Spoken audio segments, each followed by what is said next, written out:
Hello नमस्कार दोस्तों, स्वागत है आपका हमारे यूट्यूब चैनल में। दोस्तों आज की हमारी कहानी की शुरुआत राजस्थान के जिले उदयपुर से होती है और उसी में एक गांव पड़ता है और उसी गांव में रहने वाला तेजपाल के पास मात्र अपनी 1.5 एकड़ की जमीन होती है और वो खेती किसानी का काम करता था। लेकिन 1.5 एकड़ जमीन से इसके घर का गुजारा नहीं चलता था। इसके बाद तेजपाल अपने मन में ये सोचने लग जाता है कि इतने कम जमीन से उसके घर का गुजारा सही तरीके से नहीं चल सकता है। तो इसीलिए अब तेजपाल जो है वो गाँव से 10 किलोमीटर दूर एक फैक्ट्री में मेहनत का काम करना शुरू कर देता है।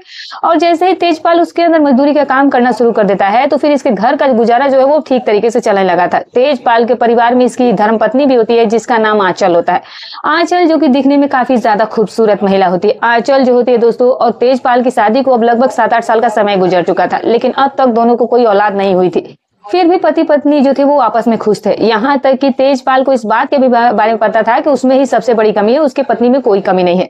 ना तो तेजपाल अपनी पत्नी को कभी कुछ बोलता था और ना ही इसकी पत्नी जो है वो अपने पति को कभी ताना मारती थी। पति पत्नी जो थे वो ठीक तरीके से और खुशहाल तरीके से परिवार में रह रहे थे।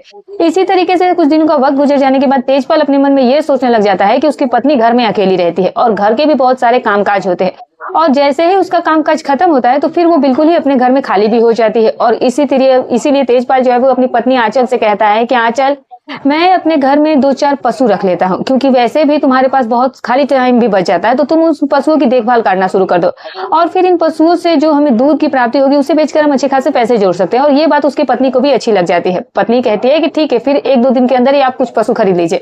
और इस तरह से अब तेजपाल जो है वो जैसे तैसे करके 2 दुधारू भैंसे खरीद लेता है और इन पशुओं की देखभाल की जिम्मेदारी वो अपनी पत्नी के कंधों पर डाल देता है। पत्नी जो है वो हर रोज सुबह के 8 बजे के आसपास इन दोनों पशुओं को लिए चारा लेने के लिए खेत में जाया करती थी और दोपहर तक वो चारा काटने के बाद गांव में आ जाती थी। इस तरीके से अब आंचल की जिम्मेदारी जो थी वो बस अब यही रह गई थी, जबकि इसका पति जो था वो फैक्ट्री में चला जाया करता था। कुछ दिनों का वक्त गुजर जाने के बाद एक दिन ऐसा भी आ जाता है जिसमें शाम के करीब 4 बजे के आसपास का वक्त हो रहा होता है। आंचल का सारा कामकाज घर का खत्म हो जाता है और आंचल अपने मन में ये सोचने लग जाती है कि क्यों न जाकर के मार्केट से कोई साड़ी खरीद कर लेते हैं। और इस तरह से जो आंचल होती है वो तकरीबन 5 बजे के आसपास अपने घर से कुछ पैसे लेकर बाहर निकल जाती है और थोड़ी ही दूरी पर एक कपड़े बेचने की दुकान होती है और फिर इस दुकान पर एक लड़का बैठा था जिसका नाम जतिन होता है। जतिन जो कि बहुत ही हैंडसम और नौजवान लड़का होता है, एकदम पहलवान जैसा लड़का दिखता था। जतिन की जो कद काठी थी वो भी बहुत अच्छी होती है। और फिर जैसे ही ये महिला जतिन की दुकान पर साड़ी खरीदने जाती है और फिर उसके दुकान के अंदर प्रवेश करती है तो वो ये देखती है कि उसके सामने एक बहुत ही हैंडसम नौजवान लड़का बैठा हुआ है।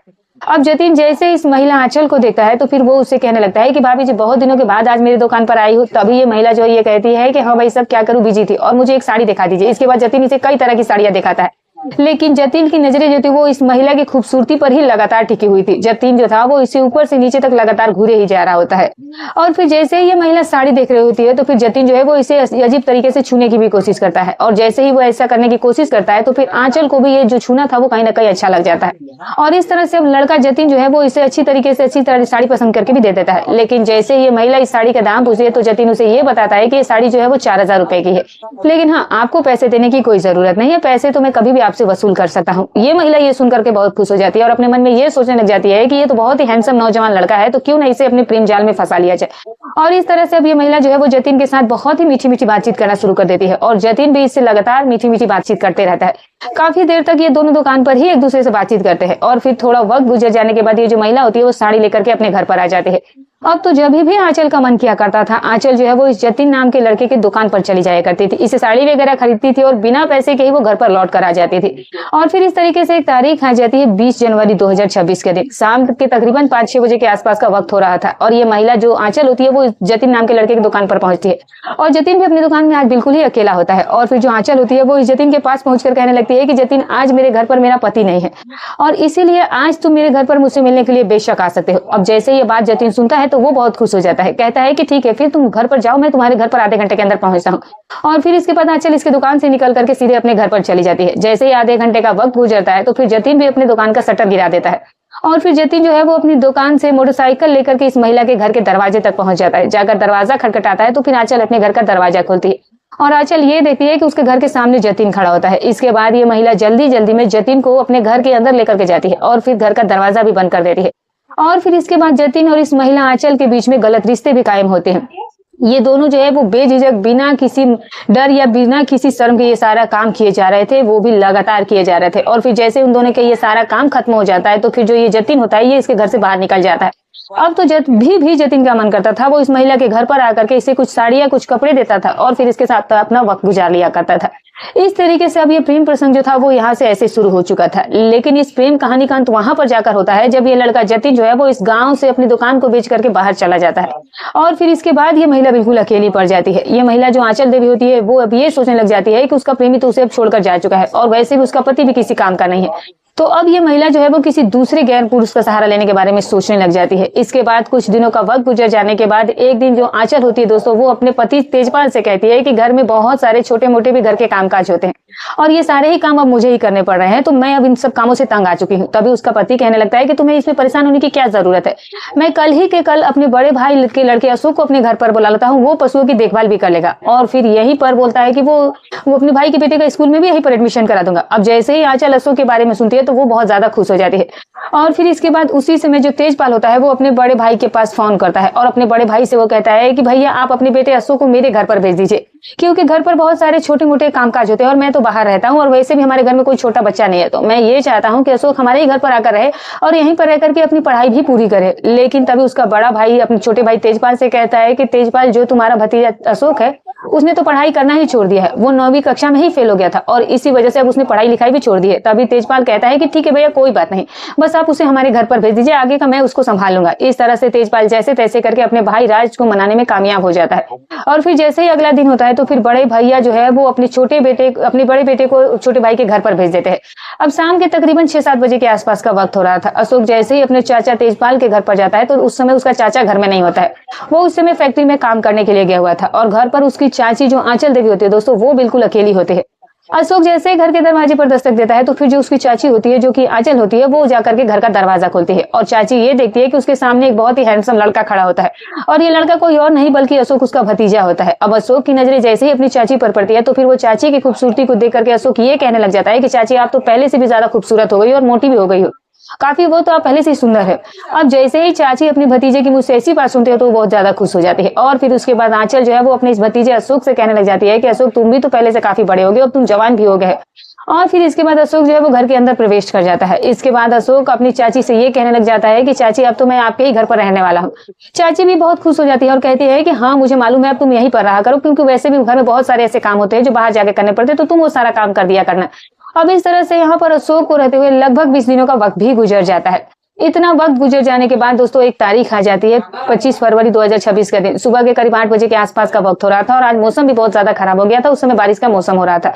तभी तेजपाल अपने भतीजे अशोक से कहता है कि अशोक आज बारिश का मौसम हो रखा है और तुम्हारी चाची जो है वो अकेली खेत में जाती है, तो तुम ऐसा करना कि अपनी चाची के साथ खेत में चले जाना और चारा काट करके जल्दी से गाँव में वापस आ जाना। बस ये कुछ बातें कहने के बाद जो उसका चाचा होता है वो घर में तैयार होता है और फिर वापस से अपनी फैक्ट्री में चला जाता है। अब जैसे ही आधे घंटे का वक्त गुजर जाता है तो फिर उसी समय चाची जो है वो अपने भतीजे अशोक से कहने लग जाती है कि चलो अशोक खेत में चलते हैं वरना बारिश होने लगेगी। और फिर इस तरह से भतीजे और चाची जो है वो ये दोनों चारा काटने के लिए खेत में चले जाते हैं। खेत में जाने के बाद आंचल जो है वो खेत में जाकर चारा काटना शुरू कर देती है, लेकिन जो अशोक होता है उसकी नियत में आज कमी हो गई थी। अशोक जो है वो अपनी चाची की खूबसूरती और सुंदरता को कुछ अजीब ही नजरों से देखना शुरू कर देता है। अशोक जैसे ही अपनी चाची की खूबसूरती को देखता है तो फिर वो अपने आप पर नियंत्रण नहीं रख पाता है, अपने आप को रोक नहीं पाता है। अशोक तभी कहता है कि चाची बारिश होने ही वाली है और फिर देखते ही देखते दोस्तों बारिश शुरू हो भी जाती है और फिर इसके बाद जो इसकी चाची होती है वो भी भीग जाती है और जो भतीजा अशोक होता है वो भी भीग जाती है। तभी चाची कहने लग जाती है कि लगता है कि बारिश इतनी जल्दी नहीं रुकने वाली है, तो चलो पास में खेत के अंदर एक कमरा है वहीं पर कुछ देर बैठ लेते हैं और फिर जैसे ही बारिश बंद होगी तो फिर हम लोग वापस से चारा काट लेंगे। अब इस बात के लिए अशोक भी मान जाता है और इस तरह से आंचल और जो अशोक होते हैं ये दोनों खेत में बने कमरे के अंदर जाकर के बैठ जाते हैं और फिर दोनों बारिश के रुकने का इंतजार करना शुरू कर देते हैं। लेकिन दोस्तों अशोक जो था वो अपनी चाची की खूबसूरती को देखने के बाद खुद पर वो काबू नहीं कर पा रहा था और तभी जो अशोक होता है वो अपनी चाची को अजीब ही गलत तरीके से छूना शुरू कर देता है और फिर जैसे ये हरकत की जाती है तो फिर जो इसकी चाची आंचल होती है उसको भी ये हरकत पसंद आ जाती है। अशोक की हिम्मत अब और भी ज्यादा बढ़नी शुरू हो जाती है। अशोक जो है वो लगातार इन गलत हरकतों को बार बार दोहराया ही जा रहा था और फिर आंचल देवी भी इन सारी हरकतों का विरोध करने के बजाय बस चुपचाप से बैठी हुई रह जाती है। लेकिन अशोक जो है वो उसी समय अपनी चाची आंचल से कहने लग जाता है कि चाची बारिश जो है वो रुकने का नाम नहीं ले रही है और खेत में भी दूर दूर तक कोई है नहीं, तो चलो आज हम दोनों ही एक साथ अपना वक्त गुजार लेते हैं। अब जैसे ही ये बात आंचल से कही जाती है तो फिर आंचल के भी पांव डगमगा जाते हैं, क्योंकि आंचल का भी जो चरित्र था वो कुछ सही नहीं था। आंचल भी इस चीज के लिए मान जाती है और फिर इसके बाद जो उसका भतीजा होता है वो खुद ही अपनी चाची से कहता है कि चलो जाकर के इस कमरे का दरवाजा बंद करते हैं। और फिर इसके बाद चाची जो है वो कमरे का दरवाजा बंद कर देती है और फिर इन दोनों के ही बीच में गलत रिश्ते कायम होने शुरू हो जाते हैं। ये दोनों मिलकर के सारी मर्यादाओं को तोड़ देते हैं, सारी शर्म की हया को खत्म कर देते हैं और फिर दोनों ही हद से ज्यादा बढ़ जाते हैं। और ये दोनों जो है वो तब तक इस गलत काम को अंजाम दे रहे थे जब तक कि इन दोनों की पूरी तरह से खुशी नहीं हो जाती है। और फिर जैसे इन दोनों का ये सारा काम खत्म हो जाता है, सब कुछ कर लेते हैं, तो फिर ये दोनों इस कमरे से बाहर निकल जाते हैं और फिर थोड़ी देर के बाद बारिश भी बंद हो जाती है। इसके बाद चाची और भतीजा जो है वो दोनों मिलकर चारा काटते हैं और फिर चारा काटने के बाद वापस से गाँव में आ जाते हैं और ये चारा वापस से पशुओं को भेज डाल दिया जाता है।